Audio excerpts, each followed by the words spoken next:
大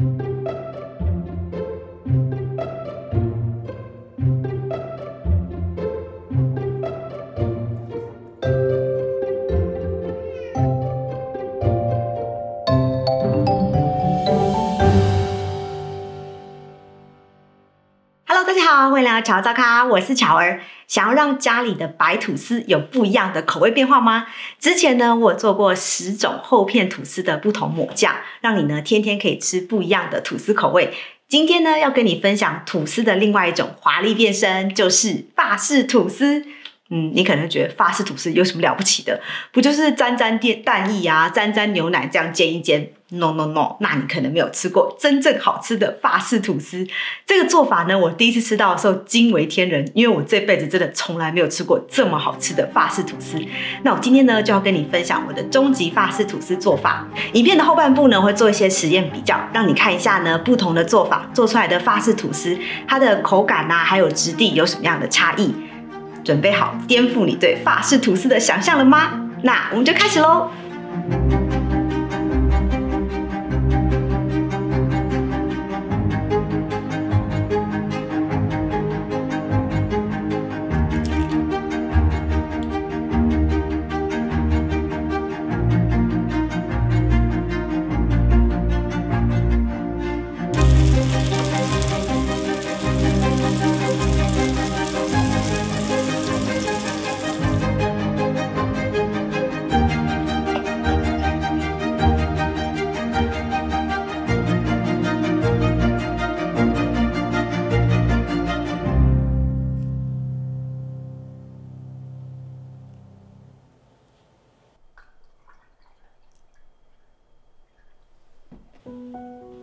先来准备法式吐司的浸泡酱汁，大部分的配方啊，只用牛奶、蛋液跟一点糖。这个配方呢，用鲜奶油替代部分的牛奶，吃起来呢会更香醇。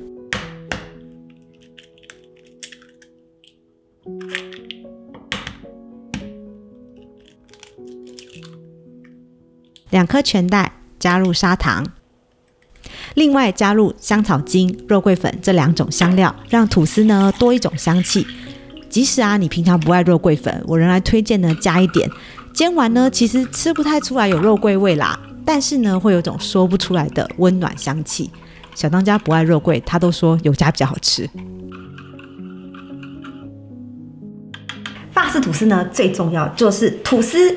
不是吐司的种类呢，而是吐司的厚度。吐司的种类呢，你要用什么样的吐司其实都可以，尤其是像这种我做的不是很完美的啊，或者是吐司已经放了2-3天，看起来有点干干的呢，其实都很适合拿来做法式吐司。大部分市面上的食谱都大同小异，尤其是刚刚这个蛋奶酱的配方呢，其实你看一下就是其实都差不多啦。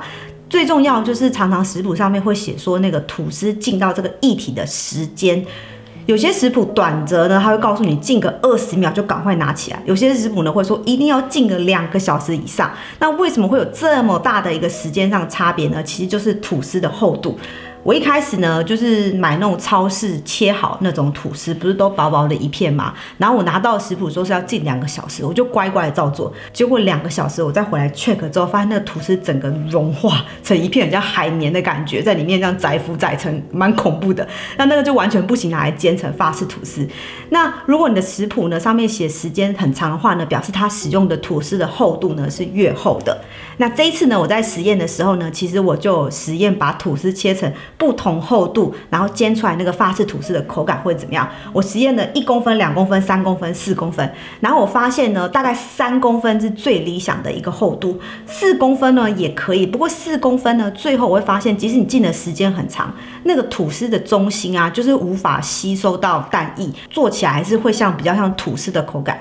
但我们今天要求这个终极法式吐司呢，吃起来其实已经不像吐司了，而是像那种布丁蛋糕的感觉，就蛮神奇的。所以呢，最后实验起来就是3公分呢是一个很理想的厚度。如果呢你可以买到整条这种还没切的，或是你自己有在做吐司的话是最好。那如果没有的话，你就看你手边有的法式吐司的厚度。那你就记得，就是如果你可以的话，就可以买到厚片吐司的那种吐司。那如果你手边呢是那种薄片的早餐吐司的话呢，浸泡时间呢就要缩短，大概是1分钟以内就要把它拿起来。好的，所以做法式吐司第一件事情不是找食谱，而是先看一下你手边有的吐司厚度。因为呢，我实验下来觉得最理想的厚度是3公分。把吐司呢两头的吐司边给先切掉，刚好12两的吐司总长度是18公分，可以平均切成6片。影片当中使用的吐司是之前分享过很柔软的汤种鲜奶吐司，食谱的连结会放在影片下方的叙述。在台湾的巧手很幸福，因为呢我知道切好的厚片吐司呢其实蛮好买到的，但是啊在加拿大蒙特楼或者其他地区可能没有吃厚片吐司的习惯，只能买得到切好的薄片吐司，想要吃厚片的话呢就得自己做整条吐司来分切。吐司对半切，因为这样子呢可以增加它的表面积，吸收更多酱汁。那把它们完全浸泡在我们的酱汁内。那浸泡的时间呢，我有做过实验哦，大概呢这个厚度3公分的话，浸泡30分钟到1个小时是最适合的。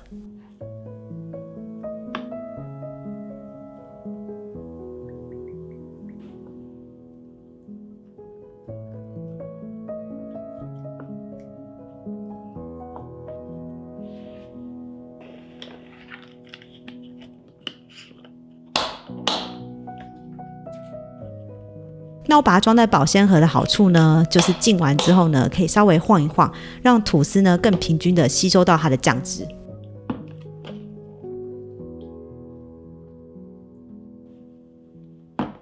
大概15分钟呢，中途呢把它们翻个面。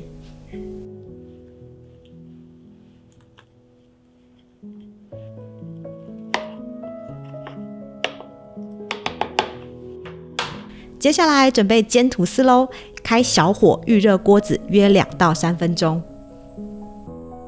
等锅子热的期间，给大家看一看睡午觉的 Bagel， 他最近呢越长越胖，他那个脚都快要装不进他的窝里面了。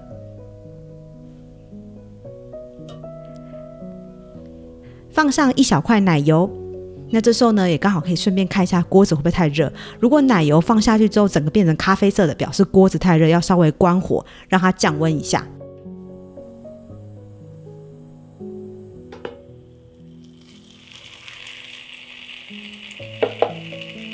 这个做法呢还有一个很重要的重点，就是要用小火慢煎。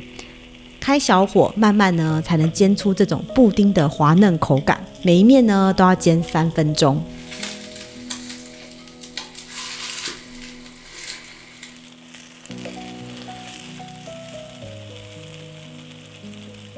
火太大呢，第一个是容易焦，而且吃起来呢还是会像是在吃吐司。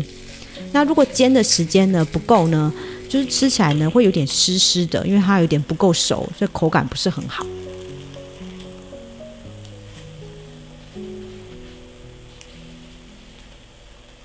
那每一面都要煎到，尤其是那个边边那个吐司边啊，煎过之后呢，就有一种酥酥脆脆的口感。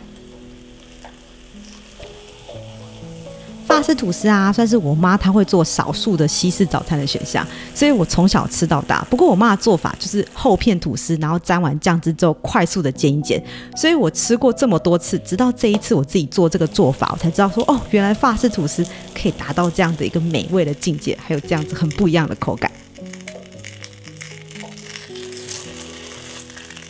然后它在煎的过程当中，你仔细观察它那个吐司啊，可能里面的那个液体在沸腾，它会有点微微的晃动。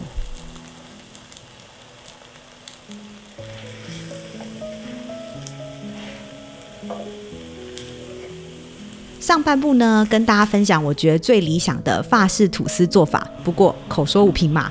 接下来呢，我想要做几个实测，给大家看一下浸泡时间跟煎法对于法式吐司的口感影响。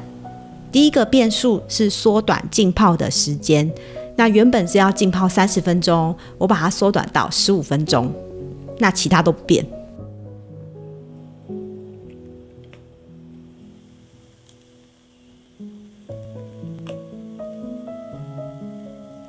所以一样是用小火慢煎的方式。好，等一下呢，我们来看结果。第二块呢是维持它的浸泡时间，所以一样呢泡了30分钟。那不过火候的部分呢，把它调成中火。那因为用比较大的火力嘛，所以时间呢每一面大概就只能煎个1分半。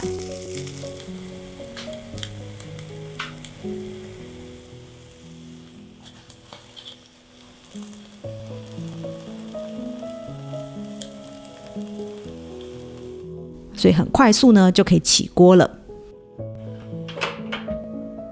那现在来切给大家看，第一块呢是最理想的做法，你可以看到那个吐司整块连中心它都形成一种蜂窝状的组织，有点类似可丽露的样子，如果你有吃过的话。第二块呢是浸泡时间不变，但是呢火候变大了，中火快煎。它的组织就是中心看起来有没有还是像吐司，但四周看起来有点湿湿软软的，没有形成那个蜂窝状的组织。第三块呢是浸泡时间只有一半15分钟，但是呢仍然是用小火慢煎。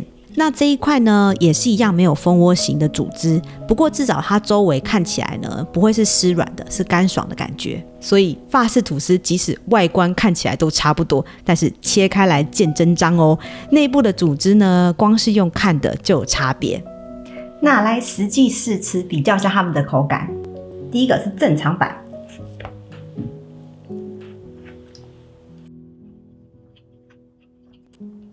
正常版的话呢，它整块吃起来非常的滑嫩，然后有点像在吃布丁的感觉，就几乎吃不到什么吐司的那个口感，非常好吃。那我来吃一个就是大火快煎版。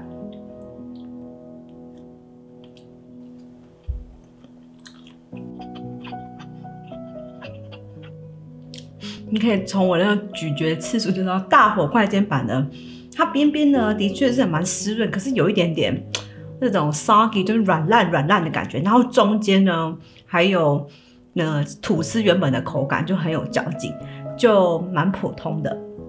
那我现在来吃就是浸泡时间比较短的版本。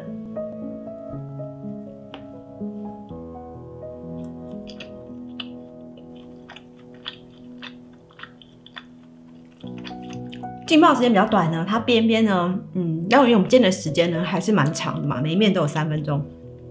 那它边边其实周围呢是有一块脆皮的，所以吃起来还不错。然后中心呢，但还是有面包的感觉，所以我觉得就是口感是比较其次。然后我觉得最好的话就还是我们第一个自吃的版本，然后第二个我觉得是它，然后最差的话就是它。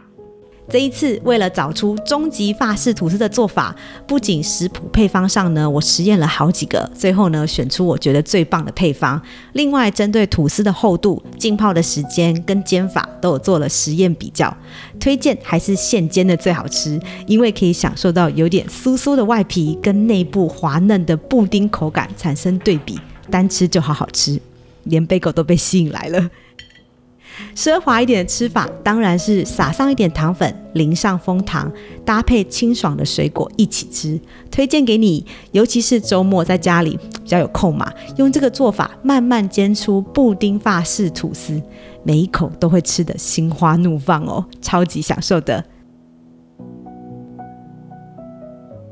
以上就是本周分享，我觉得这种看起来很简单的料理，只要用心做，还是可以达到不简单的美味。